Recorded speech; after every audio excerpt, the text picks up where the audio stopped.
Bismillahirrahmanirrahim. Bismillahirrahmanirrahim. This is Agha Shariar Khan. I welcome to all of you once again on the platform of CSS Brindwi.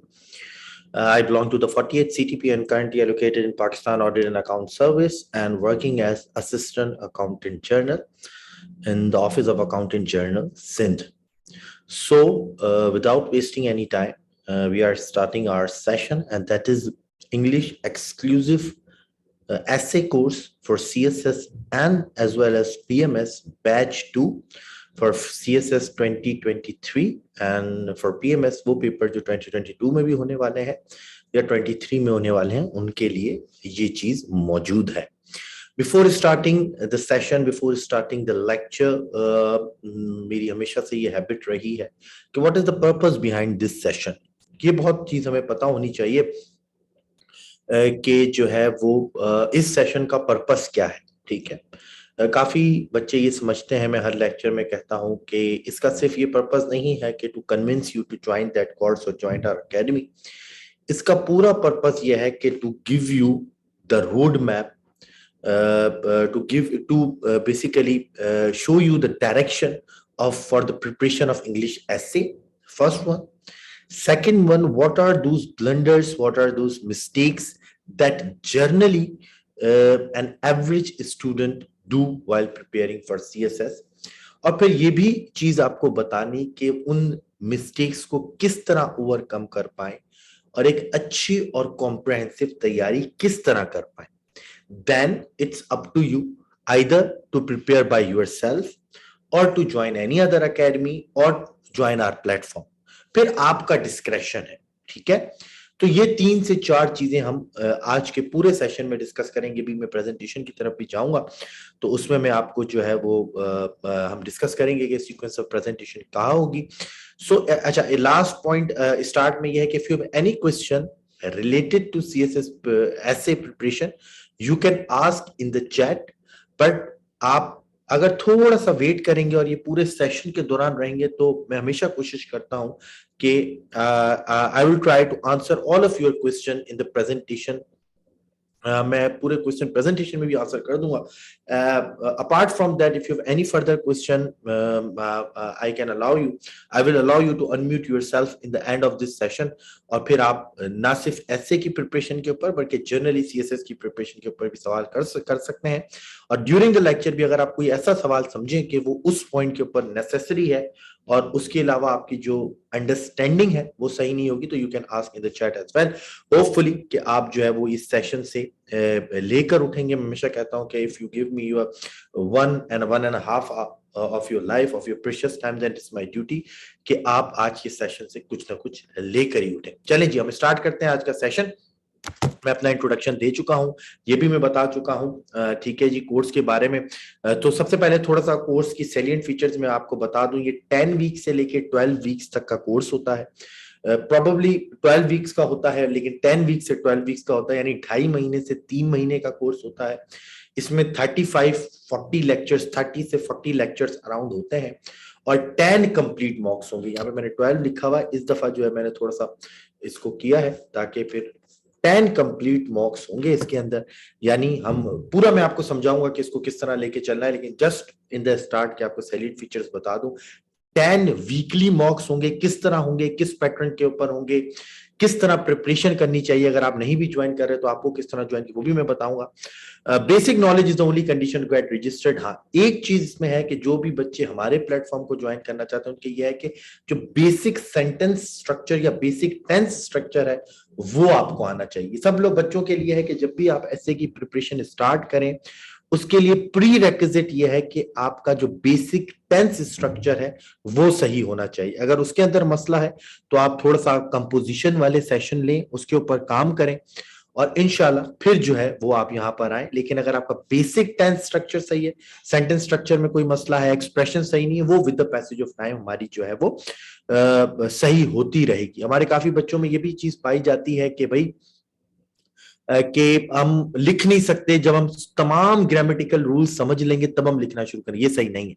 आप rules भी साथ साथ learn करें और लिखते भी जाएं, क्योंकि असल पेपर हमारा राइटिंग का है। अच्छा जी, आज हम क्या क्या चीजें डिस्कस करेंगे? हम 4 से 5 डिस्कस करेंगे। सबसे पहले हम डिस्कस करेंगे कि भाई कि व्हाट टू प्रिपेयर, ठीक है, या फिर इससे भी पहले नहीं, इस दफा हम स्टार्ट करते हैं कि what are those general mistakes, what are those blunders that basically commit by students on a large scale and that resulted in their failure।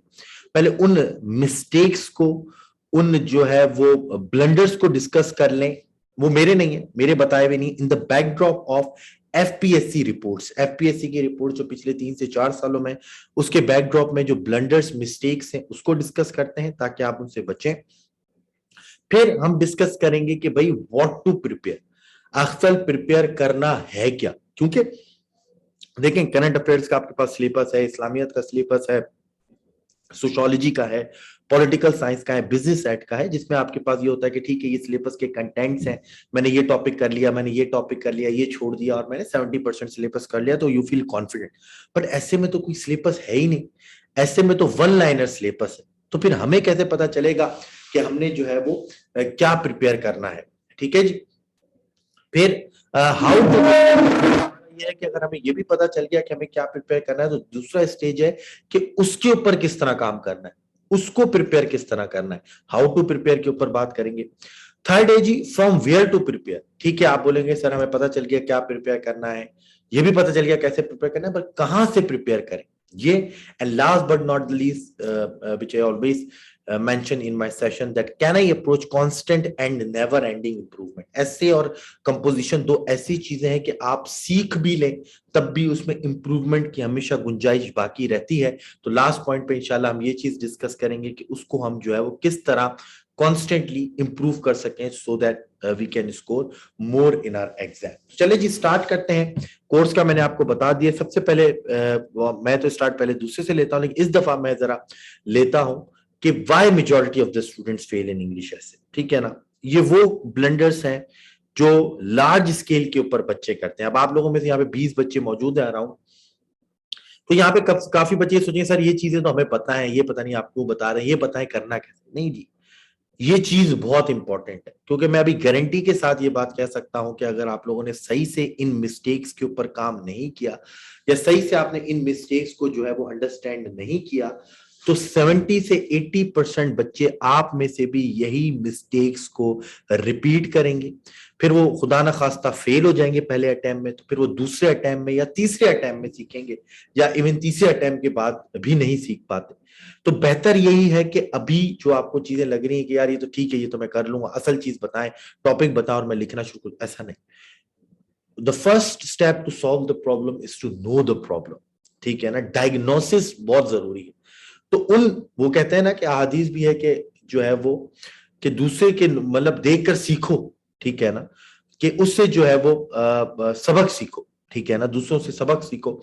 और इसी तरह ये भी कहा जाता है कि अगर आप पहली दफा ये गलती कर भी चुके हैं, आप लोगों में से काफी बच्चे अगर ये पहला अटेम्प्ट दे चुके हैं या कहीं पर कोई भी कॉम्पिटेटिव एग्जाम दे चुके हैं, उसमें ये कमिट कर चुके हैं, कोई मसला नहीं। उस वक्त उन्होंने अकेडमीज या टीचर को ब्लेम कर दिया, लेकिन अगर दूसरी दफा यही मिस्टेक करेंगे तो फिर मसला, क्योंकि ये भी कहा जाता है कि if you commit a mistake on the advice of someone then you are fool basically, but if you commit a same mistake again, तो जो है वो फिर आपकी गलती है, फिर उसकी गलती नहीं है। ठीक है ना, पहले तो चलो उसने आपको गलत समझाया, लेकिन अगर आप दोबारा वही मिस्टेक्स जो है वो रिपीट कर रहे हैं, तो फिर आपकी गलती है, फिर आपने जो है वो चीजें सीखनी है। ठीक है, और पहले स्टेप में मैं आपको ये भी चीज बता देता हूं, आज ही क्लियर कर दूं स्टार्ट में, जो आप लोग एक और एरर करते हैं इन्हीं में, कि ऑलवेज डिस्कस इंग्लिश एसे और कंपोजिशन, ये दो मैं अंग्रेजी के पेपर बता रहा हूं, उन लोगों के साथ जिन लोगों ने ये पेपर क्वालिफाई किया है,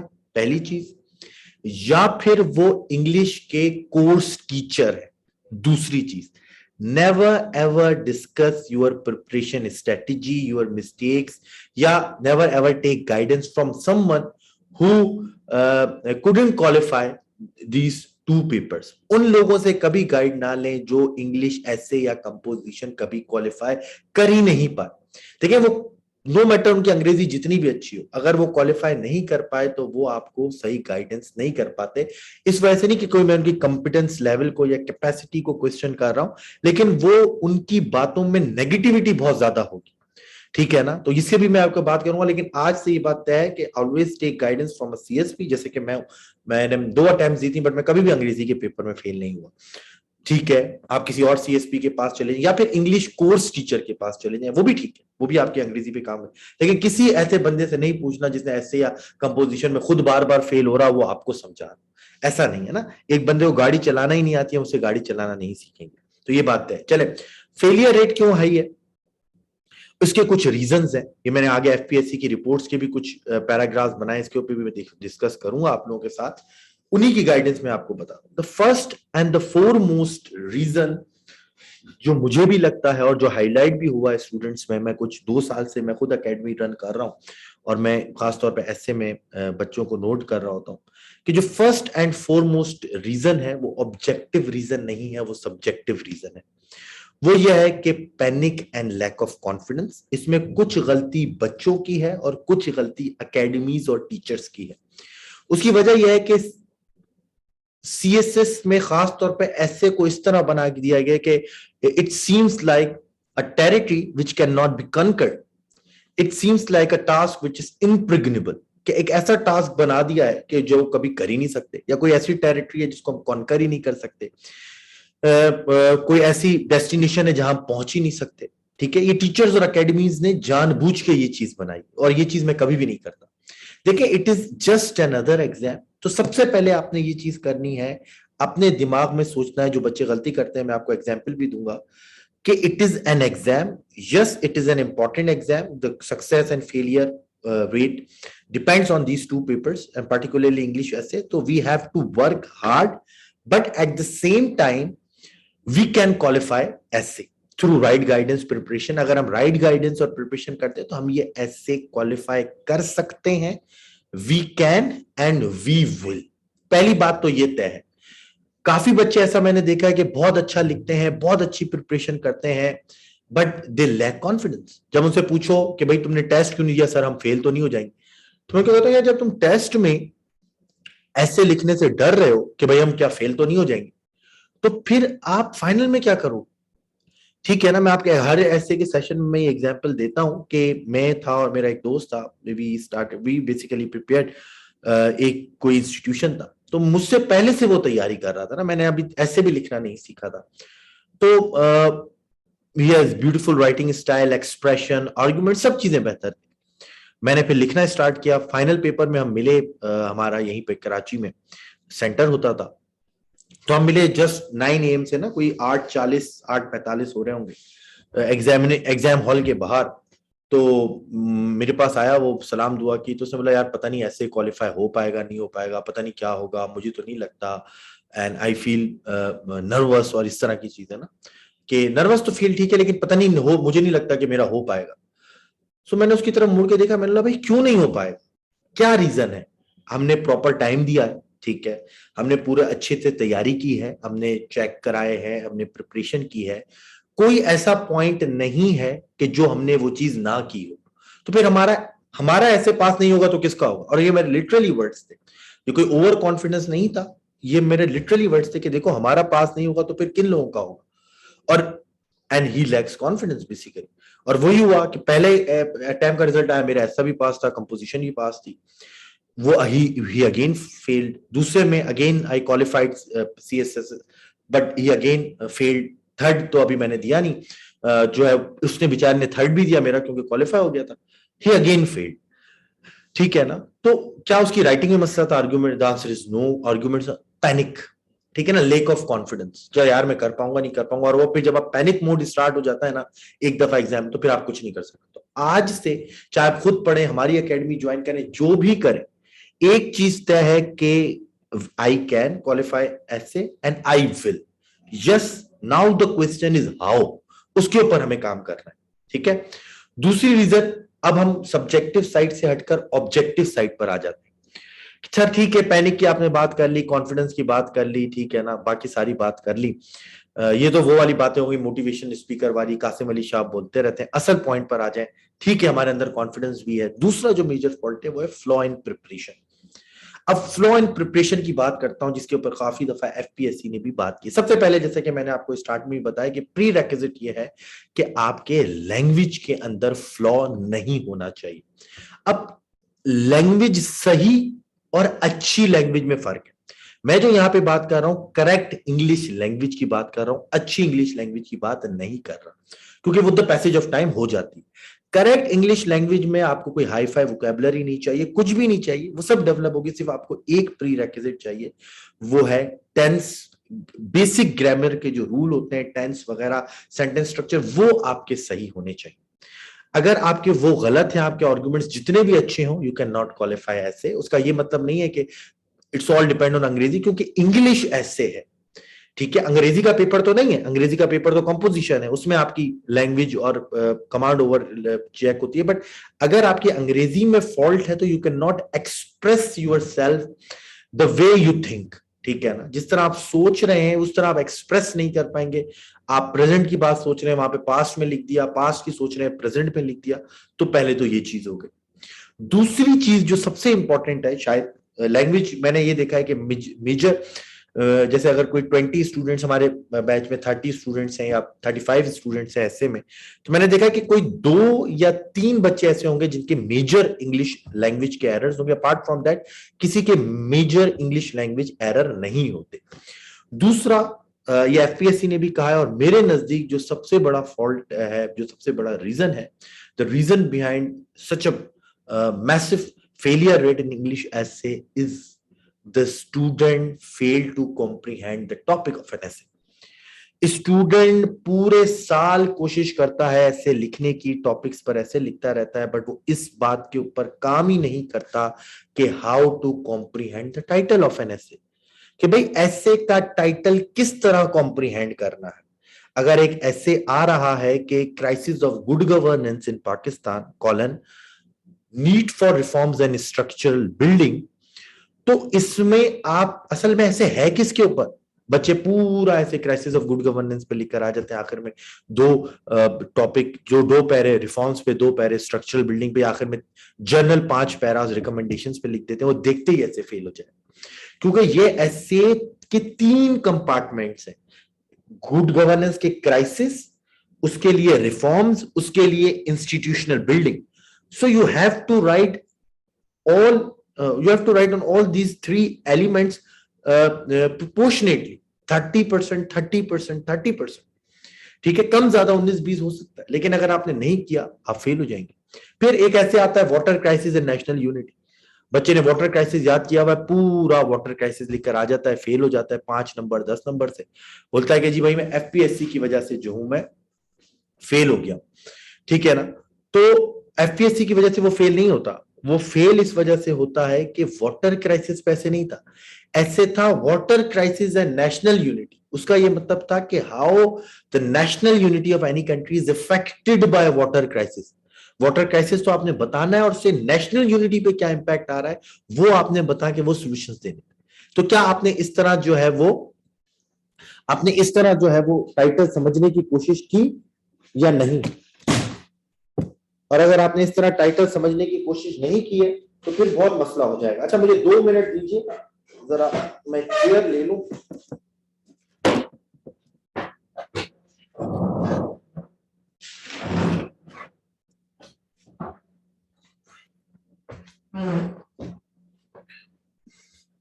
अच्छा, मैं कह रहा था कि क्या आपने इस तरह जो है वो टाइटल समझने की कोशिश की या नहीं की? फिर टाइटल में काफी दफा हम देखते हैं in the form of question आ जाता है। For example, is Pakistan ready for digital revolution? तो जब क्या क्वेश्चन आएगा तो उस तरह उसको किस तरह ट्रीट करना है। टाइटल में काफी दफा और आ जाता है, फॉर एग्जाम्पल इंफॉर्मेशन टेक्नोलॉजी कर्स और ब्लेसिंग। तो क्या एक साइड पे लिखना है, दोनों साइड पे लिखना है? अगर दोनों साइड पे लिखना है तो कितना लिखना है? फिर काफी दफा एंड आ जाता है, प्रोस्पेक्ट ऑफ सोशल मीडिया, नहीं, emerging power of social media prospects and challenges. तो इसमें किस तरह लिखना है, अगर इसमें भी 50-50 लिखना है तो जो और आ रहा है उसको भी 50-50 लिखना है, तो दोनों में फर्क क्या है। फिर कुछ ओपन एंडेड एसेज आ जाते हैं या दो टाइटल मिलकर ऐसे आ जाते हैं, तो स्टूडेंट इसके ऊपर वर्क नहीं करते, और इसमें कुछ फॉल्ट हमारी अकेडमीज और टीचर का भी है कि वो इसके ऊपर जो है वो काम बच्चों से नहीं करवाते या नहीं समझाते। पहली चीज, आपकी देखिए ना, राइटिंग कितनी भी अच्छी हो, कितने भी अच्छे आर्ग्यूमेंट्स हो, हर चीज हो, अगर आपने केस को सही से समझा ही नहीं है, so you can not win that case in front of the jury. You have to comprehend the case. आपको पता होना चाहिए कि आपको क्या केस प्रेजेंट करना है, तब जाके आप जो है वो कामयाब हो पाएंगे। फिर जी, आउटलाइन के अंदर इश्यूज होते हैं डिफरेंट फैसेट्स में, उसको भी हम डिस्कस करेंगे कि भाई आउटलाइन का आपसे वो क्यों कहता है। एग्जाम में आपसे कहता है कि भाई make an outline and right a comprehensive essay, it means outline is the part of the question. तो आउटलाइन का मकसद ये होता है कि उस आउटलाइन में आप एग्जामिनर को पूरा रोड मैप बताएं कि आप किसके ऊपर और किस तरह लिखने वाले, और आउटलाइन को पढ़कर ये बात प्रूव हो जानी चाहिए कि that you have basically your understanding of this topic is multidimensional. You understand this topic from various facets as well. You can analyze this topic from different dimensions. उससे ये पता होना चाहिए। फिर इंट्रोडक्शंस के अंदर कुछ फ्लॉज होते हैं, टेक्निकल फ्लॉज रहते हैं। फिर काफी बच्चे ऐसे होते हैं कि भाई गपशप करते हैं एग्जाम में। अब गपशप का क्या मतलब है? गपशप का ये मतलब है कि भाई you do not have proof, you do not have evidence. इसकी मिसाल मैं एग्जाम देता हूं कि for consider yourself a lawyer and you are basically fighting a case in front of a jury, और आप कहते हैं कि भाई इस बंदे ने कत्ल नहीं किया, ये बंदा बड़ा शरीफ है, ये बड़ा बंदा बड़ा ऑनेस्ट है, इसके खानदान वाले बड़े शरीफ हैं, इसका मोहल्ला बड़ा शरीफ है। क्या इससे आपका केस आप जीतेंगे? The answer is no. आपने एविडेंस ही नहीं दिया। Same is the case with English essay. आप लोग लिखते हैं जी पाकिस्तान में बड़े जी गवर्नेंस के क्राइसिस हैं, या फिर पाकिस्तान की पॉपुलेशन बड़ी जी एक बढ़ती जा रही है, या पाकिस्तान में टेररिज्म कम हो गया है, पाकिस्तान में टेररिज्म बढ़ गया है, इस तरह की आप बातें लिखते हैं। ये आर्गुमेंट्स तो वैलिड है, but the question is whether do you have evidence of all these arguments. आपके हर पैरा में आप एक आर्गुमेंट देते हैं। फॉर एग्जाम्पल कि social media, the negative side of social media is that through fake news it adversely affect the democratic setup of every country या democratic setup of a country। कि social media की negative यह है कि वो through fake news और propaganda से जो डेमोक्रेटिक सेटअप है उसके ऊपर नेगेटिव इंपैक्ट कर रही है। ये तो आर्गुमेंट है। अब आप सिर्फ यही करते रहेंगे जी फेक न्यूज होती है और जी इससे वोटर बदल जाता है, और ठीक है, लेकिन इसका क्या आपके पास एविडेंस है? if you can write evidence in the support of your arguments, आपका आर्गुमेंट माना जाएगा। एविडेंस आप 2016 का यूएस इलेक्शंस दे सकते हैं, आप पाकिस्तान में बहुत सारी एग्जांपल्स हैं आप दे सकते हैं, इंडिया में बहुत सारी एग्जांपल्स हैं आप दे सकते हैं, बट क्या आपके पास वो एविडेंस मौजूद है? इफ यस देन आपका आर्गुमेंट वैलिड है, वरना जैसे कि मैंने स्टार्ट में कहा कि आप लोग गपशप करते हैं, खास तौर पे इंग्लिश और करंट अफेयर्स में भी ये मसला। ठीक है ना जी, यूं हो गया यूं हो गया, भाई एविडेंस कहां पर है जी? अफगानिस्तान में क्या है जी? अफगानिस्तान में जी बड़ा खतरा है कि सिविल वॉर दोबारा हो सकती है, और जो है जी बड़ा टेररिस्ट अटैक्स जो है वो बढ़ गए, और जो है वो अफगानिस्तान में जो है वो कंसेंसस नहीं किया। भाई एविडेंस कहां पर? आपके पास है रैंड कॉर्पोरेशन की स्टैटिस्टिक्स की, according to that report it predicts that the country might plunge in another civil war, and according to SIGAR that the surge of terrorist activities in Afghanistan, उसकी यही statistics है या यही reference है। If you have proof, if you have evidence, you can qualify any English essay, keeping in view the other things as well। आप कोई भी case जीत सकते हो, क्योंकि इंग्लिश ऐसे में मैं हमेशा हर बच्चे को, अपने स्टूडेंट ये कहता हूँ, consider yourself a lawyer and you are fighting a case in front of jury. अगर आपने अपनी ज्यूरी को थ्रू एविडेंस कर दिया, देखिए ना, अब ऐसे आ रहा है सोशल IT कर्स और ब्लेसिंग। अब आप कर्स पे भी लिख सकते हो, ब्लेसिंग पे भी लिख सकते हो, लेकिन ऑल अबाउट कि आपके पास एविडेंस कितना है। इस ऐसे में कोई चीज गलत या सही नहीं होती। एक दफा ऐसे आया, ग्लोबल वार्मिंग अ फैक्ट और फिक्शन। काफी बच्चों ने, हर बच्चे ने फैक्ट पे लिखा, आप फिक्शन पे भी लिख सकते हैं। आप लिख सकते हैं global warming is a fiction. आप प्रूफ क्या दे रहे हैं, आप एविडेंस क्या दे रहे हैं? If you can prove that global warming is fiction on paper, you can qualify English ऐसे। वहां पर कोई ट्रुथ चेकिंग के लिए नहीं बैठे हुए, वहां पे ये देख रहे हैं अच्छा इसका ये आर्गुमेंट है, ये प्रूफ कर रहा है, ये स्ट्रक्चर है, यू कैन क्वालिफाई। तो पहली चीज जो मेजॉरिटी बच्चे गलत करते हैं कि भाई जो पैनिक होता है, कॉन्फिडेंस नहीं होता, सब कुछ पढ़ने के बाद हम नहीं कर सकते। लैंग्वेज के अंदर मसला, टॉपिक को ही कॉम्प्रीहेंड नहीं कर पाते, आउटलाइन कॉम्प्रहेंसिव आउटलाइन नहीं होती। फिर फ्लॉज में भी इश्यूज होते हैं, वो टेक्निकल पार्ट है, वो आगे चल के डिस्कस करेंगे। फिर हमारे पास क्या है, रिसर्च। देखिए ना, हमारे बच्चे अक्सर, मेरा एक दोस्त होता था, अभी वो जर्मनी में, unfortunately also couldn't qualify essay in both of his attempts. तो मुझे याद है कि ही यूजुअली टोल्ड मी कि आई मतलब वो कहता था अपने बारे में कि यार आई रोट एसे डेली, मैं डेली ऐसे लिखता हूं, ठीक है ना। वो कहता था कि भाई मैं डेली ऐसे लिखता हूं। And I was shocked while listening him कि भाई how could you right an essay on daily basis, because ये तो पॉसिबल ही नहीं, ठीक है ना। ये तो पॉसिबल जब है जब आपकी बहुत ज्यादा रीडिंग वास्ट हो। मैं कहता था ये तो मुझसे पॉसिबल ही नहीं, क्योंकि देखें जैसा कि मैंने कहा ना कि गपशप करनी है तो फिर हर कोई ऐसे लिख सकता है। मैं अभी बैठकर दुनिया के किसी भी टॉपिक के ऊपर ऐसे लिख सकता हूं अगर सिर्फ गपशप करनी, ठीक है ना।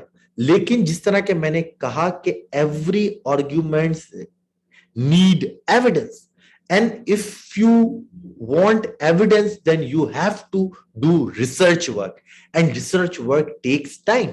research time रिक्वायर करती है कि भाई जाहिर बात है मुझे पढ़ना होगा। For example if I want to write an essay on electoral reforms in Pakistan, or if I want to write an essay on precarious election system in Pakistan, need for reforms, तो मुझे पूरा study करना पड़ेगा कि भाई ऐसे तो हम गपशप करते रहे, बोले जी तो धांधली हो जाती है, वोट जी गलत डल जाते हैं, वोट खरीदे जाते हैं, और जो है जी इलेक्शन कमीशन में बस, ये तो गपशप है ना।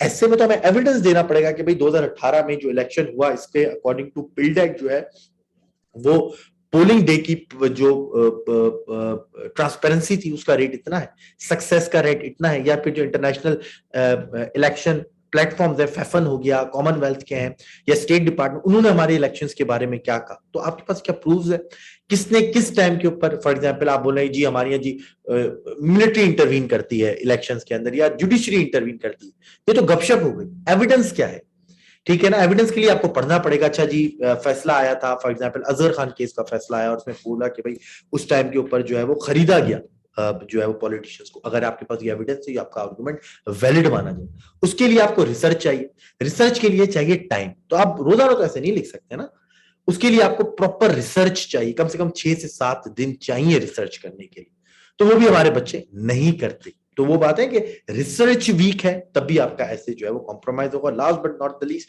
Time management issues. हमारे बच्चे पढ़ भी लेते हैं, रिसर्च भी अच्छे करते हैं, प्रैक्टिस नहीं करते। मैं अक्सर देखता हूं बच्चे, मैं मॉक्स चेक करता हूं वीकली, तो मैं देखता हूं कि बच्चों ने लिखा होता है सर ऐसे तो कंप्लीट कर लिया, 5 घंटे में किया, तो उसको बोलता हूं भाई लिखो ज्यादा, ताकि आपका जितना भी अच्छा ऐसे है, if you can not complete your essay on the required time, then उसका तो कोई फायदा ही नहीं है ना। फिर तो उसका कोई फायदा ही नहीं है, फिर तो कोई फायदा नहीं है। तो वो टाइम मैनेजमेंट जब भी बेहतर होगी जब लिखेंगे। तो ये मेजर इश्यूज हैं जिसकी वजह से बच्चे फेल होते हैं। मैं आपको एफपीएससी की रिपोर्ट्स की कुछ स्क्रीनशॉट्स भी दिखाता हूं केवीए में। अच्छा देखें, reliance on crammed knowledge, repetition of stereotypical information. इसका क्या मतलब, रिसर्च आपकी वीक होती है। रिसर्च वीक का क्या मतलब, एक रिपीटेड आर्गुमेंट आप लोग यूज कर रहे होते हैं, किसी बनी बनाई जो ऐसे की बुक्स होती हैं उसको देख लिया, उसको पढ़ लिया, और वही आर्गुमेंट रिपीट होता जाता है। फॉर एग्जाम्पल एक आम राय है कि भाई बजट का सबसे बड़ा हिस्सा कौन ले जाता है जी, मिलिट्री ले जाती है, ऐसा तो नहीं है, ठीक है ना। बजट का सबसे बड़ा हिस्सा जो है वो तो डेट फाइनेंसिंग में जाता है, ठीक है ना, और मिलिट्री को जी बजट नहीं देना चाहिए और उससे कट कर लेना चाहिए। भाई आप ये एक आम ये रिपीट क्रैम्ड नॉलेज है। अगर आप वाकई एनालाइज करेंगे तो आप बोलेंगे कि भाई जो है जिस रीजन में हम लोग रह रहे हैं उसमें तो बहुत ज्यादा रिक्वायरमेंट है। फिर एक आम राय है कि we are spending very less part of budget on education. अब आप अगर आप सही से अगर आपने रिपोर्ट पढ़ी है वुड्रो विल्सन सेंटर की, देन यू विल रियलाइज के भाई अक्सर मैं देखता हूं एजुकेशन के, जब मैं मसले देख रहा होता हूं ना और सॉल्यूशंस आप लोगों के पढ़ रहा होता हूं, तो पहला यही होता है कि सर इंक्रीज द बजट। हालांकि ये प्रॉब्लम ही नहीं, the problem is not more budget, the problem is how you are spending the budget, how are we spending the budget, ठीक है ना। प्रॉब्लम और खर्च करना नहीं है, प्रॉब्लम किस तरह खर्च हो रहा है वो है। फिर फेडरल का बजट आया जी, एजुकेशन के लिए इतने कट हो गए जी, बड़ी ज्यादती हुई। भाई एजुकेशन तो फेडरल सब्जेक्ट ही नहीं है, एजुकेशन तो प्रोविंशियल सब्जेक्ट है। अगर आपको सही एजुकेशन का बजट इस मुल्क का देखना है तो आपने फेडरल का एजुकेशन का बजट लेना है, पंजाब, सिंध, केपी के और बलूचिस्तान के प्रोविंस के एजुकेशन के बजट लेने हैं, सबको प्लस करना है। Then you have an amount की एजुकेशन का बजट पाकिस्तान में कितना है। बट नहीं जी, क्रैम्ड नॉलेज चल रही है, स्टीरियोटिपिकल इंफॉर्मेशन चल रही है और धड़ाधड़ वही आर्गुमेंट्स लिख रहे हैं। इसका मतलब आपके पास रिसर्च मौजूद नहीं है और उस तरह से आप क्वालिफाई नहीं कर सकते, because it is a competitive exam, it is CSS, you are become the part of Pakistan's bureaucracy and elite of Pakistan, और आपके हाथ में मुल्क की भाग दौड़ होगी, तो इस तरह तो आप नहीं कर सकते। ठीक है, फिर डेटा में clear sense of essentials of comprehensive essay जो मैंने आपको बताया, आउटलाइन, इंट्रोडक्शन, एसेंशियल्स का जो है आपको नॉलेज नहीं होती। फिर must to know about the qualities of standard essay, वही जो मैंने बात की। फिर जी यहाँ पर argument, content, language and intellectual signifier, ठीक है, सेंटेंस स्ट्रक्चर। फिर आखिरी लाइन जरा आप देखें, unable to even grasp the topic of the essay, बच्चों को टॉपिक भी नहीं पता होता ऐसे का। तो जैसा कि मैं, कुछ बच्चे यहाँ पे बोल रहे होंगे कि सर ये तो आप क्या बता रहे हैं, ये तो गलतियां बता रहे हैं, ठीक है ना, मैंने स्टार्ट ही इसी वजह से लिया था कि it is better to learn from the mistakes of others and it is better not to repeat the same mistakes and not to survive or face the failure। क्योंकि देखिए ना, फेलियर तो एक वर्ड है, ठीक है ना, फेलियर का मतलब क्या है कि आपको अपना रिक्वायर्ड रिजल्ट हासिल नहीं हो। क्यों? क्योंकि आपने मिस्टेक्स की। तो इन मिस्टेक्स से सीखें और ये मिस्टेक्स रिपीट ना करें। Now come to the second half of this session.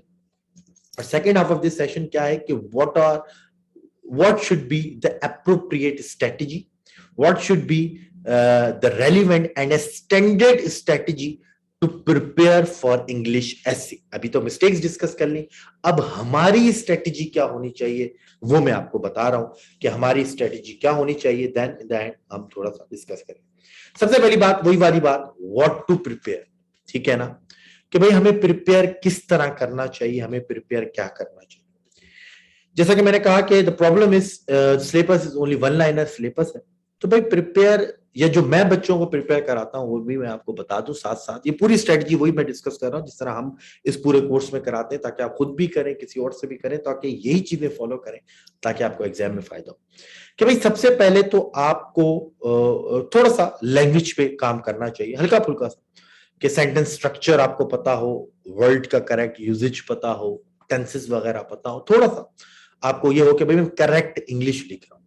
Then सारा सवाल ये आधा पैदा हो जाता है कि भाई उसके बाद क्या करें, व्हाट टू प्रिपेयर में सर हम प्रिपेयर करें, स्टार्ट कहां से लें। क्योंकि देखिए जब मैं भी ऐसे प्रिपेयर कर रहा था ना, तो सबसे पहले हमारे एक इंग्लिश के ऐसे होते थे, वो डीसी थे, अभी वो बाहर जा रहे हैं हार्वर्ड में, उनकी स्कॉलरशिप है मास्टर्स करने के लिए। मैंने सबसे पहले सवाल यूं किया था सर के सामने, मैंने अपनी कॉपी रखी, sir from where should I start, मुझे तो समझ में नहीं आ रहा, यहाँ पे सिलेबस ही नहीं, मुझे कहां से स्टार्ट करना चाहिए। तो सबसे पहले जो आपकी व्हाट टू प्रिपेयर वाला एलिमेंट है, सबसे पहले technical portion. You have to learn, understand and comprehend as well the technical part of English essay. ठीक है ना भाई, आप केस जाके लड़ रहे हो, केस क्या है वो तो बाद में आएगा, केस के रिक्वायरमेंट्स क्या है, टेक्निकल रिक्वायरमेंट्स क्या है, किस तरह परसू करते हैं, वो आपने पहले सीखना है। ठीक है, और टेक्निकल पार्ट में जो सबसे पहली मैं क्लास लेता हूं बच्चों की, जो बहुत कॉम्प्रिहेंसिव क्लास होती है, 1.5 से 2 घंटे की क्लास होती है, कभी कभार 2 क्लासेस भी हो जाती हैं, वो है comprehension of the title of an essay. सबसे पहले आपने ये देखना है कि भाई मैं एसे को किस तरह कॉम्प्रिहेंड करूं, ठीक है ना। और इसकी क्लास में जब भी लेता हूं, या आपको भी चाहिए कि आपको समझे कि मैंने डिफरेंट कैटेगराइज किया हुआ होता है पिछले 15 से 20 सालों के पेपर्स को स्टूडेंट्स के लिए, कि भाई क्वेश्चन फॉर्म आएगी तो किस तरह डील करना है, और आएगी तो किस तरह डील करना है, किस तरह साइड किस तरह लेनी है, अपना स्टांस किस तरह विजिबल करना है, एंड आएगा तो क्या करेंगे, स्टेटमेंट को हम निगेट कर भी सकते हैं या नहीं कर सकते, ठीक है ना, और जो है वो कॉलन आके चीजें आ जाए आगे, तो उस तरह किसको डील करना है। तो सबसे पहले comprehension the title of an essay से मैं पहले भी बड़ी डिटेल में बात कर चुका हूं, अब मैं इसकी डिटेल में नहीं जाऊंगा। देन जो आपने सीखना है कॉम्प्रिहेंसिव आउटलाइन, आपने एक कॉम्प्रिहेंसिव आउटलाइन का तरीका सीखना है कि ऐसी आउटलाइन जिसमें अपना रोड मैप भी विजिबल करें, अपना स्टांस भी आप एक्सेंचुएट करें, हाईलाइट करें, और एग्जामिनर को ये बातें कन्वे करें that you have a capacity that you can analyze the topic from multifarious dimensions, from various facets, कि आप उस सेम टॉपिक को उसको सोशल एंगल से, पॉलिटिकल एंगल से, इकोनॉमिक एंगल से, स्ट्रेटेजिक एंगल से एनालाइज कर सकते हैं। फिर उस आउटलाइन में आपकी जो है वो एक रैशनल, क्या बोलना चाहिए उसको, एक रैशनल स्ट्रक्चर होना चाहिए। ये नहीं होना चाहिए कि आपने गलतियां कुछ बताई हुई, आपने फ्लॉस कुछ बताए हुए, सोल्यूशन किसी और के दिए हुए, ठीक है ना।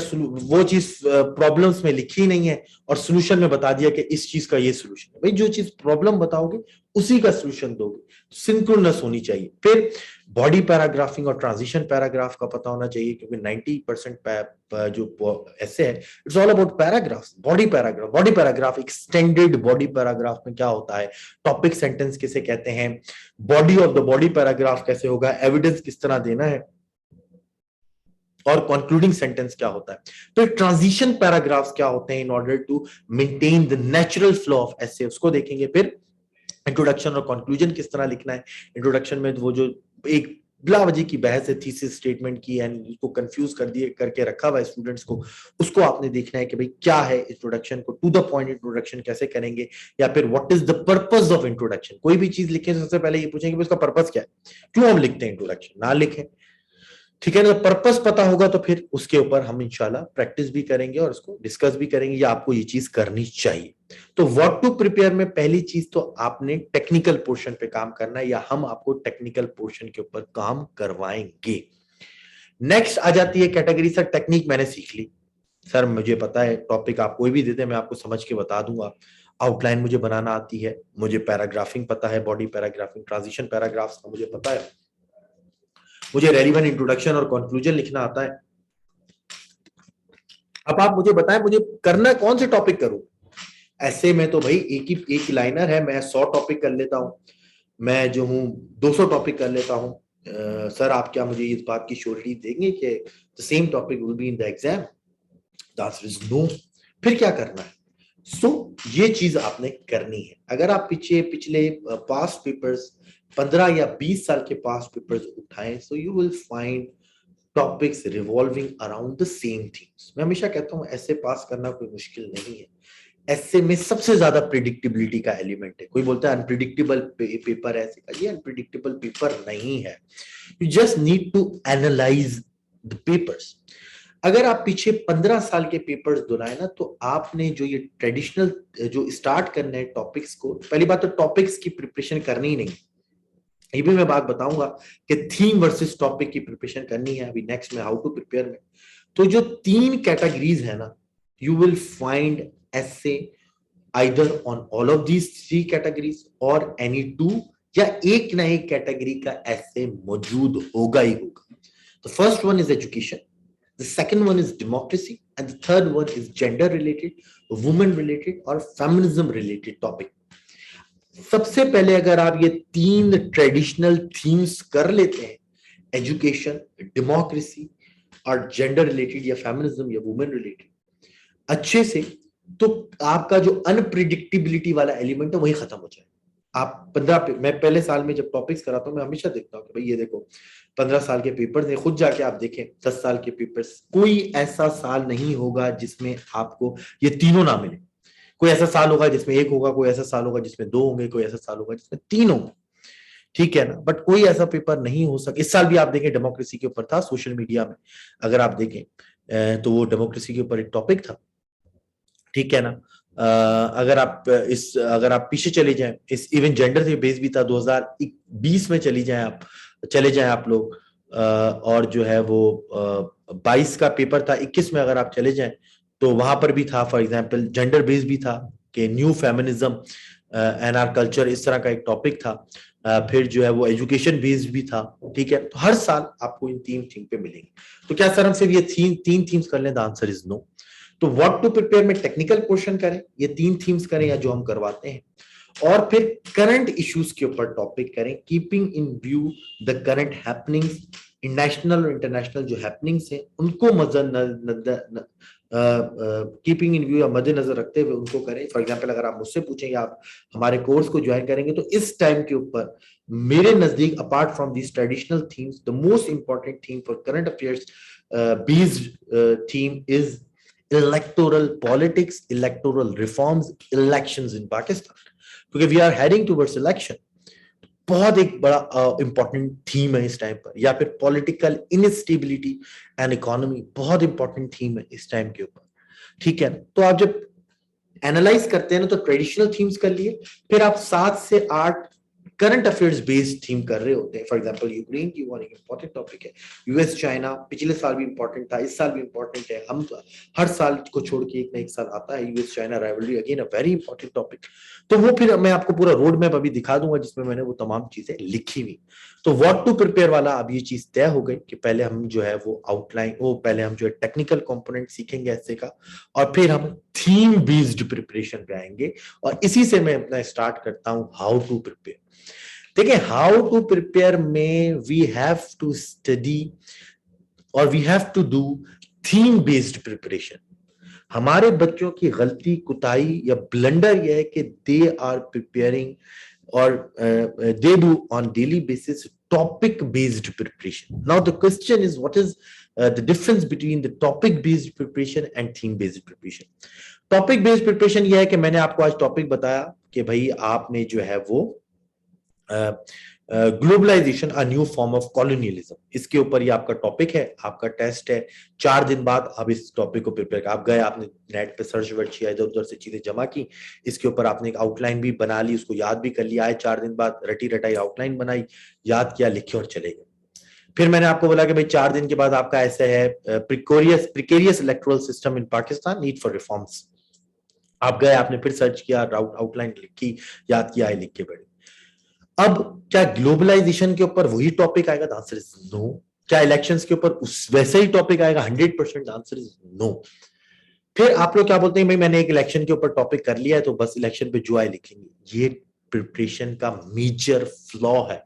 So never ever do topic based preparation. हम क्या करते हैं, या मैं अपने स्टूडेंट्स को क्या करवाता हूं, या मैं क्या सजेस्ट करता हूं, थीम बेस्ड प्रिपरेशन।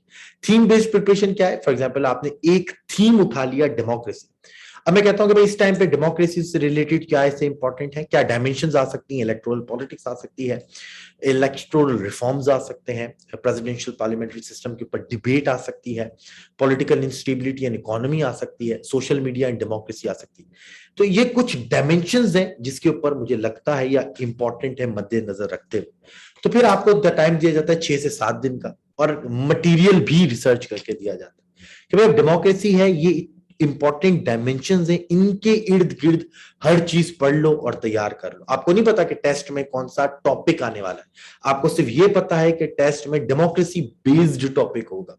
आपने तैयार किया, आप टेस्ट दे रहे हैं, डेमोक्रेसी बेस्ड डिफरेंट टॉपिक्स थे, आपने वहीं पर जो भी आपने चीजें याद की वहां से आपने चीजें एक्सट्रैक्ट की, ऑन द स्पॉट आउटलाइन बनाई, ऑन द स्पॉट इंट्रोडक्शन बनाया, ऐसे लिखा, कंक्लूजन लिखा और जाके चेक करा। Same is the case with exam.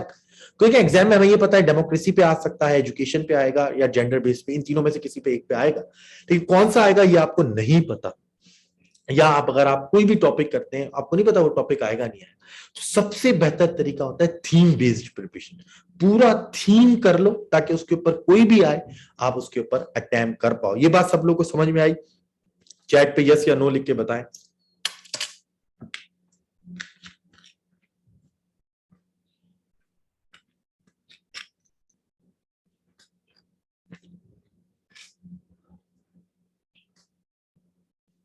ठीक है जी, आगे बढ़ते हैं। अब हमारे 2-3 इश्यूज सॉल्व हो गए।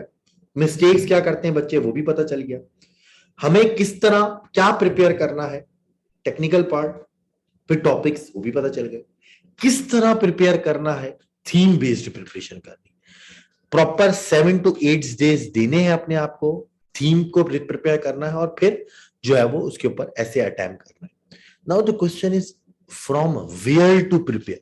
वो कौन सी अच्छी सोर्सेज हैं जिसके ऊपर हमें पढ़ना चाहिए? क्या हमें कोई बुक खरीदनी चाहिए? The answer is no. क्या जो है बने बनाए ऐसे मार्केट में मिल रहे हैं, क्या वो बाय करने चाहिए? द आंसर इज नो, क्योंकि हम एफपीएससी की रिपोर्ट में पढ़ चुके हैं, and FPSC suggest student to keep yourself away from this crammed knowledge and stereotypical information. तो वो कौन सी सोर्सेज है? So from where to prepare, never consult a guide book of different academies. Online sources हमें करनी चाहिए। कौन कौन सी ऑनलाइन सोर्सेज बहुत अच्छी है जो मुझे हमेशा फायदा देती है? देखिए, पिल्डेट एक बहुत अच्छी सोर्स है, जिससे मुझे काफी डॉक्यूमेंट्स मिलते हैं, खासतौर पे गवर्नेंस पे, डेमोक्रेसी के ऊपर। ISSI institute of strategic studies Islamabad, SDPI है, JWT magazine, again a very good magazine, although different academy, हमारी डिफरेंट एकेडमी, बट जो अच्छी चीज है उसको इंकरेज करना चाहिए, बहुत अच्छा मटेरियल मिल जाता है। हमारी अपनी मैगजीन एकेडमी का मैगजीन आता है, it is a compilation from different sources, national और इंटरनेशनल। वो एक बगैर सब्सक्रिप्शन के आपको बहुत अच्छी एक नॉलेज मिल जाती है। उसके अलावा अगर आप इंटरनेशनली बोले तो डिप्लोमेट एक बहुत अच्छी सोर्स है जहाँ पे अच्छे डॉक्यूमेंट्स मिल जाते हैं। फॉरेन अफेयर्स मैगजीन, उसमें तो बहुत बड़े बड़े ऐसे होते हैं, लेकिन उसके जो छोटा पार्ट है उसको देख लेना चाहिए। देन foreignpolicy.com, paradigmshift.com एक ये नेशनल जो है वो डोमेस्टिक में काफी अच्छी सोर्स है। एक और अच्छी सोर्स आई है कुछ 1 साल से 1.5 साल से, वो है ग्लोबल विलेज स्पेस मैगजीन, उसको देखना चाहिए। कुछ बुक्स हैं फॉर एग्जांपल, वो भी आपने पूरी बुक्स नहीं पढ़, अक्सर मैं बच्चे देखता हूँ पूरी, आपके टीचर का एकेडमी का रोल है कि आपको बताए कि इस बुक के ये चैप्टर पढ़ लो इस टॉपिक के लिए। तो कुछ बुक्स के कुछ चैप्टर्स बहुत इंपॉर्टेंट है, जो आप पढ़ें तो आपको फायदा होता है। यूट्यूब के ऊपर लेक्चर्स मौजूद है, तो ये चीजें आप पढ़ेंगे तो आपको मटेरियल मिलेगा। यस, मैं अपने बच्चों के साथ क्या करता हूँ, क्योंकि देखे ना टाइम लिमिटेड है, तो मैं क्या करता हूं कि मैं थीम बता देता हूं, अनाउंस करता हूं, उसके ऊपर लेक्चर ले लेता हूं उस थीम के ऊपर, और फिर रीडिंग मटेरियल इन तमाम सोर्सेस से जो है वो एक्सट्रैक्ट करके बच्चों के साथ शेयर कर देता हूं कि भाई डेमोक्रेसी, फॉर एग्जांपल जैसे इस हफ्ते जो हमारा बैच 1 चल रहा है, मॉक 7 था आर्टिफिशियल इंटेलिजेंस के ऊपर, तो आर्टिफिशियल इंटेलिजेंस के ऊपर लेक्चर लिया, थीम्स बताए, थीम्स के ऊपर डायमेंशंस बताई बच्चों को, और जो है फिर हमने जो है वो उसके ऊपर डायमेंशंस बताए, और फिर रीडिंग मटेरियल शेयर कर दिया, और उनका मंडे को मॉक 7 है। तो इस तरह इससे क्या होता है, बच्चों का टाइम बच जाता है, और वो रिसर्च भी करके उनको मटेरियल मिल जाता है, रिसर्च मटेरियल, जो कि रिसर्च बेस्ड मटेरियल है, एकेडमी वाला नहीं है। उसमें आपको ग्लोबल विलेज स्पेस के भी मिलेंगे, बहुत सारी डिफरेंट सोर्सेज के मिलेंगे। कुछ बुक्स के चैप्टर पढ़ने तो वो मैं सॉफ्ट फॉर्म में प्रोवाइड कर देता हूँ, और फिर वो पढ़ते हैं और प्रिपेयर करते हैं, और फिर मॉक पेपर आता है जिसमें उसी थीम से रिलेटेड 4-5 टॉपिक्स अटेम्प्ट करते हैं, और उनको फिर रिजल्ट मिल जाता है। ठीक है, तो ये एक इंपॉर्टेंट है, इसमें आप लेक्चर से भी हो जाता है। अगर आप नहीं ज्वाइन कर रहे सब टू यू, तो फिर आपको ये इन सोर्सेज को कंसल्ट करना पड़ेगा। मीर ने पूछा it is possible to start for preparing for now and crack CSS? Just it is 100% possible. We are still far behind from the exam, 6 to 7 months बच्चे, आराम से प्रिपरेशन हो जाएगी अगर आप टू द पॉइंट प्रिपरेशन करें, अच्छी preparation करें, और अकॉर्डिंग टू गाइडेंस प्रिपरेशन करें। क्योंकि हमारे बच्चों का मसला भी ये होता है, 2 मसले होते हैं, या तो गाइडेंस होती ही नहीं है या ओवर गाइडेंस होती है। तो दोनों चीजों से आपने बचना है, खासतौर पर उन बच्चों से जो क्वालिफाई नहीं कर पाए हैं। तो गलतियां भी पता चल गई, what to prepare, how to prepare, from where to prepare हो गया। नाउ द क्वेश्चन इज, जो कि मैंने पहले भी कहा, मेरा हमेशा से पॉइंट होता है कि वो है हमारे पास क्या, can I approach constant and never ending improvement. Sir improvement किस तरह लाएं अपने ऐसे में? So there is no hard and fast rule regarding improvement. There's only one route, and that is practice, practice and practice. आपने जब तक आप प्रैक्टिस नहीं करेंगे, और प्रैक्टिस का ये मतलब नहीं ऐसे लिख लिया और बस खत्म और फिर दूसरे हफ्ते नहीं, get your work evaluated by any good teacher, any good academy, और फिर वो आपको मिस्टेक्स बताए, फिर दूसरा वर्क दिखाए, और ये आपने एग्जाम तक करना। Practice, practice and practice. जैसे कहते हैं ना, काफी मुझे बच्चे कहते हैं ना, आपके लोग में भी मौजूद है, शायद आप लोगों में से भी किसी ने कहा होगा कि सर आपकी फीस थोड़ी सी ज्यादा होती है as compare to other academies. वो देखें सर, वो महीने में ऐसे का कोर्स कंप्लीट करा देते हैं, 20 दिन में ऐसे का कोर्स कंप्लीट करा देते हैं, and they charge a minimum amount of fees, और 15 दिन में खत्म हो गया, 20 दिन में ऐसे का कोर्स खत्म हो गया, और जो है वो 10 दिन में हो गया, और उन्होंने जो है हमें बोला कि हमें 20 आउटलाइंस भी सिखाएंगे। ठीक है ना? तो मैं कहता हूं कि भाई ठीक है, I am not sitting here to criticize someone, but this is not my approach, और this is not the approach to qualify CSS. मसला ये नहीं है, मसला ये है कि देखें, जब तक मैं आपको सिखा तो दूं ऐसे, बट जब तक आप मुझे लिखकर चेक नहीं कराएंगे, मुझे कैसे पता चलेगा कि आपकी क्या गलती है? फिर मैं एक ऐसे नहीं चेक करता, मैं पूरे 12 मॉक्स होते थे, इस दफा 10 मॉक्स हैं कि मैं 10 हफ्ते तक आपका मटेरियल यानी जो भी हम थीम प्रिपेयर करेंगे उसके ऊपर चेक करके, अच्छा ये गलती, इसको सही कर लो, इसको सही कर लो, इसको सही कर लो। उसके बाद भी अगर आप देना चाहें तो फिर आपको अगेन दूसरा बैच ज्वाइन करना पड़ेगा या टेस्ट सीरीज ज्वाइन करनी पड़ेगी, एनी हाउ। बट उस कोर्स के अंदर 10 कंप्लीट मॉक्स शामिल है ताकि मैं देखूं तो जो मैंने बच्चे को पढ़ाया उसको समझ आई भी या नहीं आई, या वो कहां पर गलती कर रहा है। फिर सर आप जो है वो बनी बनाई आउटलाइंस या ऐसे आउटलाइंस वगैरह नहीं देते। मैं कहता हूं मैं भी आपको बता सकता हूँ, 5 ऐसे की आउटलाइंस यहाँ पे निकालूंगा, आप लोग भी वाह वाह करेंगे, सर क्या बात है क्या बात है, मैं आपको दे सकता हूँ। लेकिन it is a disasters approach, ठीक है ना। वो कहा जाता है ना कि never give me a fish but teach me how to fish, ठीक है ना। एक चाइनीज प्रोवर्ब है कि मुझे मछली मत खिलाओ, मुझे सिखाओ कि मछली किस तरह पकड़ते, ठीक है ना। तो मेरा काम आपको सिखाना है कि you can write by yourself a comprehensive English. वरना मैं भी आपको 10 थीम्स है, मैं 10 की जगह क्या 15 थीम्स 25 आउटलाइंस आपको बता सकता हूँ।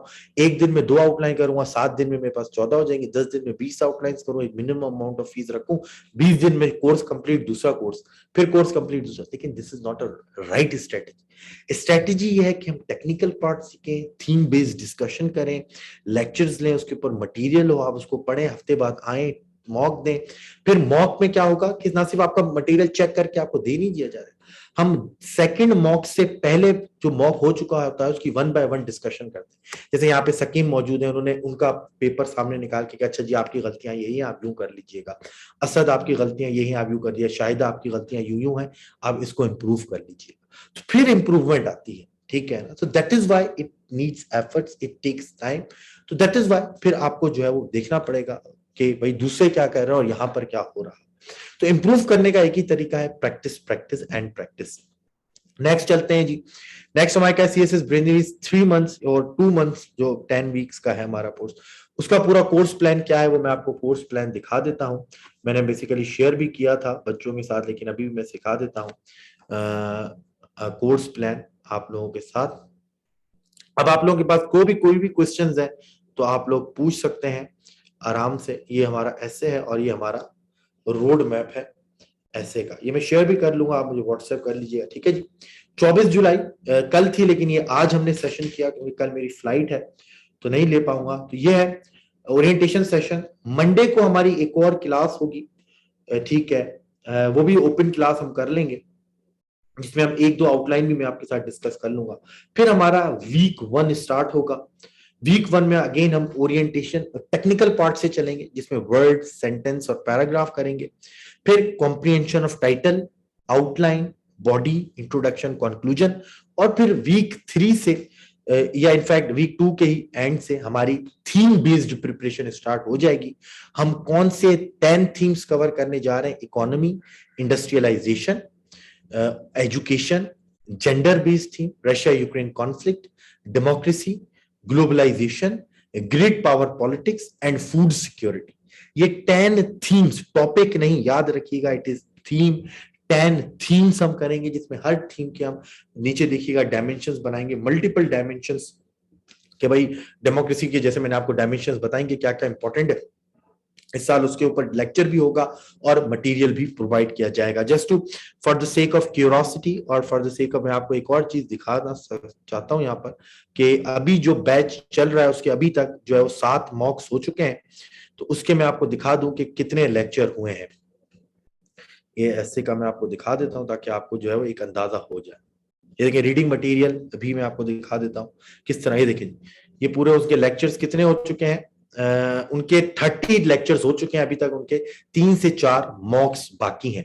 फिर अगर आप यहाँ पर आए तो यहाँ पर अगर आप रीडिंग मटेरियल में देखेंगे तो मैं थीम बेस्ड रीडिंग मटेरियल जो है वो देता हूँ। देखिए theme was democracy, theme 2 foreign policy, theme 3 US China rivalry था, वहां पे थीम 4 क्लाइमेट चेंज था, थीम 5 जेंडर इक्वेलिटी था, theme 6 artificial intelligence.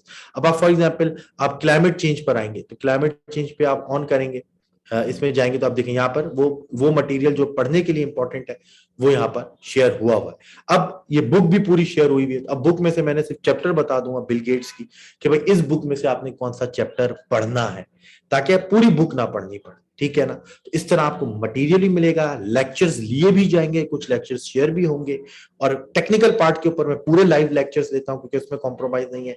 Theme based preparation के ऊपर कुछ चीजें शेयर भी कर देते हैं और कुछ चीजें लाइव भी लेते हैं। तो अब हमारी क्लास होगी मंडे को। If you want to join the session, काफी रजिस्ट्रेशन हो चुकी है पहले ही, सेशन स्टार्ट होने से पहले ही। If you want join the session, आप व्हाट्सएप करें हमारी अकेडमी पे, मैं आपको नंबर लिख देता हूँ, आपको सारी डिटेल्स प्रोवाइड कर दी जाएंगी। ठीक है, तो हमारी फर्स्ट क्लास होगी इंशाल्लाह मंडे या ट्यूसडे वाले दिन, टाइम आपको बता दिया जाएगा।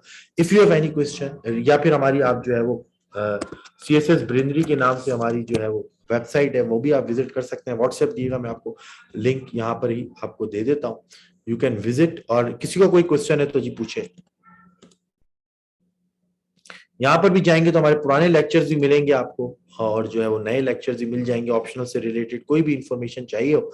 आखिर में मैं यही कहूंगा आप लोगों से, if you want to join that platform, I welcome to you again, I welcome you all of you again. और अगर आप नहीं भी ज्वाइन करना चाहते तो इट्स ओके, ठीक है ना, उसका कोई इशू नहीं है। लेकिन जब भी आपने प्रिपरेशन करनी है तो आपने जो है वो इसी पैटर्न के ऊपर करनी है, so that you can score high और you can increase the probability of your success. ठीक है जी, फीस वगैरह जो भी आप मुझे व्हाट्सएप करें, मैंने यहाँ पे नंबर लिख लिया है। How much do you take to part this exam?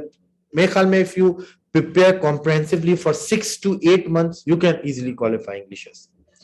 ठीक है, व्हाट्सएप का नंबर मैंने लिख दिया है, आप लोग मैसेज करें, एकेडमी का नंबर है, और जो है वो आप लोग को सारी डिटेल्स जो है वो प्रोवाइड कर दी जाएंगी। एनी क्वेश्चन, कोई भी आपको कोई भी क्वेश्चन है तो पूछें, जल्दी पूछें, मेरे पास टाइम बहुत कम।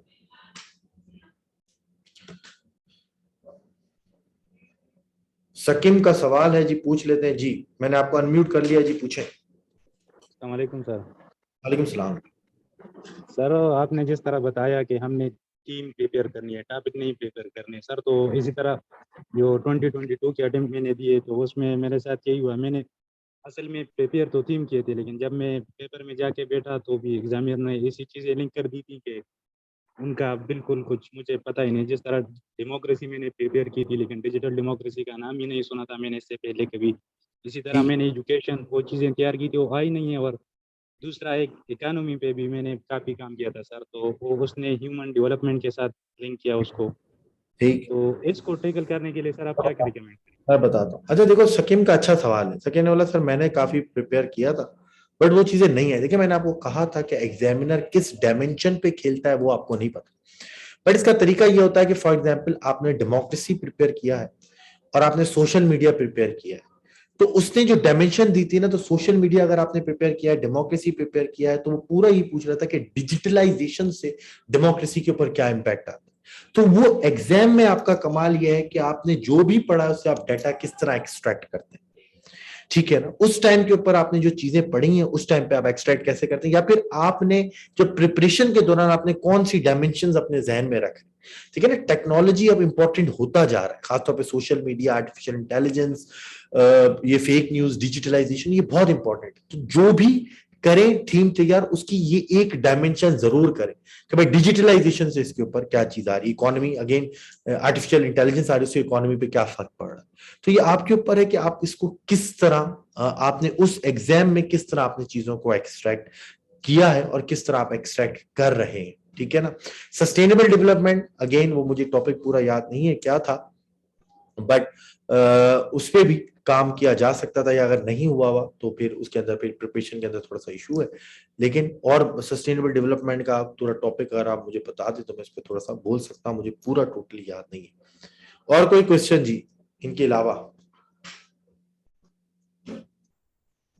चले, थैंक यू सो मच जी। इंशाल्लाह उन बच्चों से जो लोग कोर्स ज्वाइन कर चुके हैं ऑलरेडी, उनसे मुलाकात होगी मंडे वाले दिन। अच्छा, some of us have jobs, will you get access to recorded lecture? हाँ, एक और चीज मैं बताना भूल गया कि जो लाइव लेक्चर्स होंगे उसी दिन उसका रिकॉर्डेड फॉर्म भी आपके साथ शेयर कर दिया जाएगा। मैं अपना स्कोर बता देता हूँ जी यूनिस। उसका जो है वो लेक्चर शेयर कर दिया जाएगा ताकि आप उसको बार बार भी सुन पाए और दूसरी जगह भी सुन पाए। अच्छा सकीब, मैं आपका सवाल पूछता, अच्छा ये काफी बच्चे स्कोर पूछते हैं ना कि भाई स्कोर क्या है, स्कोर से लेना देना नहीं होता वैसे तो, लेकिन मैं बता देता हूँ मेरी 2018 में जो मेरा स्कोर था ऐसे में 55 था, और 2017 में 55 था, 2018 में मेरा 40 स्कोर था। ठीक है ना, तो और ये मैं आपको बात बताऊं कि ऐसे में स्कोर मैटर नहीं कर रहा होता, क्योंकि जो टॉपर का भी देखेंगे तो 40, 42, 43 आ रहा होता है, कभी कभार अच्छा स्कोर आ जाता है. So it's all about crossing the line and that is it. जी सकीम पूछें जी, मैं आपको अनम्यूट कर देता हूँ. सर ऐसे से जरा हट के क्वेश्चन है ओवरऑल सीएसएस के रिलेटेड, और सर पूछ सकता हूँ सर? जी जी पूछें पूछें. सर इस तरह है कि प्रिपरेशन तो मैंने जो स्टडी थी वो मैंने अल्हम्दुलिल्लाह बहुत की थी, मैंने पूरा साल लगाया था, लेकिन पेपर्स में मैं जाके जब बैठा सर तो इस तरह के क्वेश्चन थे, वो क्वेश्चंस की जो डायमेंशन होती हैं सर वो भी इस तरह आउट ऑफ द ब्लूज होती हैं, मतलब पहले कुछ आइडिया नहीं होता कि इस टॉपिक पे इस तरह क्वेश्चन आएगा। तो वहाँ एग्जाम में बैठ के सर बस क्वेश्चन इस तरह होते हैं कि उससे रिलेटेड बंदे के पास बहुत ज़्यादा नॉलेज होता है, लेकिन उन 40 मिनट्स में उस क्वेश्चन को कंप्लीट नहीं हो पा रहा सर हमसे, वो मेरे साथ ये मसला आ रहा था। दूसरा क्वेश्चन ये है सर कि कुछ टॉपिक इस तरह थे कि उनके पास मेरे पास मतलब थोड़ी बहुत नॉलेज थी, लेकिन उस पे 4-5 पेजेस तक मैं नहीं मतलब क्वेश्चन कंप्लीट नहीं कर सका। ये इस तरह सारे क्वेश्चन आया था कि कॉन्स्टिट्यूशनल डेवलपमेंट जो पाकिस्तान की है सर, तो इसमें मैंने 40 मिनट लगाए लेकिन क्वेश्चंस को मैं फिनिश नहीं कर सका। तो इसी तरह दूसरा क्वेश्चन था इंडियन वाटर ट्रीटी पे, इंडस वाटर ट्रीटी, तो उसके बारे में मेरे पास नॉलेज कम था, उसके ऊपर मैं 2-3 पेजेस से ज्यादा नहीं लिख सका सर। तो इस चीज को टैकल करने के लिए आप क्या रिकमेंड करेंगे? अब मैं सिर्फ आपसे एक छोटा सा सवाल पूछूंगा, क्योंकि आपकी पूरी गुफ्तगू से जो मुझे महसूस हुआ है, मुझे ये बताएं कि ड्यूरिंग द प्रिपरेशन आपने कितने टेस्ट या कितने मॉक एग्जाम दिए थे? सर मॉक एक ही दिया था मैंने, देखिए ना, वो भी ऐसे सर। बस अब मैं यहाँ पे रोकूंगा.